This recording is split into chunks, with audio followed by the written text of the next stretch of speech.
ಹುಕ್ಕೇರಿ ತಾಲೂಕಿನ ಬೋರಗಲ್ ಗ್ರಾಮದ ಪ್ರಾಥಮಿಕ ಕೃಷಿ ಪತ್ತಿನ ಸಹಕಾರಿ ಸಂಘ ನಿಯಮಿತ ಬೋರ್ಗಲ್ 2024ರಿಂದ 2029ನೇ ಸಾಲಿನ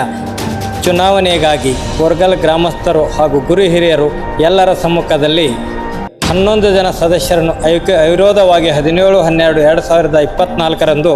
ಅವಿರೋಧವಾಗಿ ಆಯ್ಕೆ ಮಾಡಲಿದೆ. ಅವಿರೋಧ ಆಯ್ಕೆಯಾದ ನಿರ್ದೇಶಕ ಮಂಡಳಿ ಗುರುನಾಥ್ ಶಿವರಾಯಿ ಸಂಕನ್ನವರ್, ಸಂಜು ಶಂಕರ್ ಬೆನ್ನೊಳ್ಳಿ, ಸದಾಶಿವ ದುಂಡಪ್ಪ ಕರೋಸಿ, ಶಿವಕ್ಕ ಪಾಟೀಲ್, ಪಾರ್ವತಿ ಭೀಮಣ್ಣ ಗುರವ್, ದುಂಡಪ್ಪ ಚನ್ಮಲ್ ಚೌಗ್ಲಾ,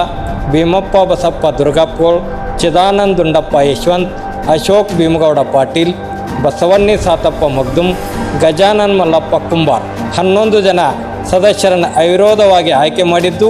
ಇವತ್ತಿನ ದಿವಸ ಶುಕ್ರವಾರ 27/12/2024ರಂದು ಅಧ್ಯಕ್ಷ ಉಪಾಧ್ಯಕ್ಷರ ಒಂದು ನೇಮಕಾತಿಗಾಗಿ ಒಂದು ಬಿರುಸಿನ ಚುನಾವಣೆಯು ಜರುಗಿದ್ದು, ಈ ಚುನಾವಣೆಯಲ್ಲಿ ಪ್ರಾಥಮಿಕ ಕೃಷಿ ಪತ್ತಿನ ಸಹಕಾರಿ ಸಂಘ ಬೋರ್ಗಲದ ಅಧ್ಯಕ್ಷರಾಗಿ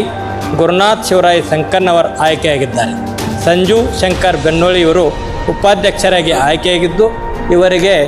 ಬೋರ್ಗಲ್ ಗ್ರಾಮದ ಪ್ರಮುಖರು, ಹಿರಿಯರು, ಗುರು ಹಿರಿಯರು, ಸಂಘ ಸಂಸ್ಥೆಯ ಪದಾಧಿಕಾರಿಗಳು, ಗ್ರಾಮ ಪಂಚಾಯತ್ ಸದಸ್ಯರು ಎಲ್ಲರೂ ಕೂಡ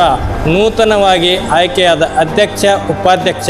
ನಿರ್ದೇಶಕ ಮಂಡಳಿಗೆ ಶುಭಾಶಯವನ್ನು ಕೋರಿದ್ದಾರೆ.